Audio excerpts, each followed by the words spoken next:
Hello friends, नमस्कार दर्शक बंधु। आपण जे कहीं भी ये मोहन मंत्र को सिद्धि करि पारिले ताहेले दुनियार समस्त शक्ति को आपण आयत्त करि पारिबे, मोहित करि पारिबे और समस्त को वशीभूत करि पारिबे।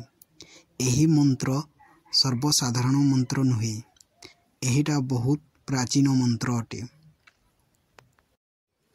वशीकरण मंत्र मध्यरे मोहन कर्मटी अत्यंत गुरुतर अटे।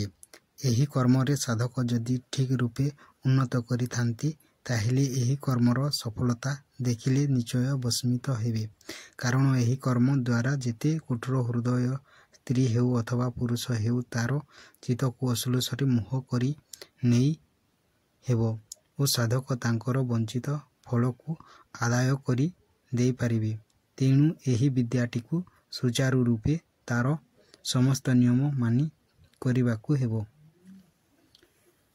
विधान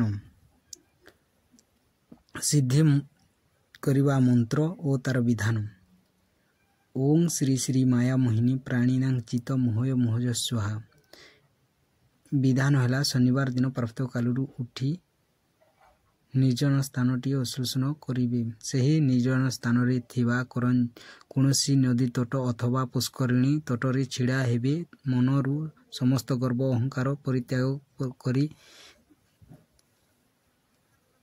निम्नोक्त मंत्र को पढ़िवा सहित बारंबार 21 बार जल को अभिमंत्रित करी सेही जलरी जहाकू चाहिए से निश्चय मोहित होई सर्वदा साधक निकटरे रहिबो।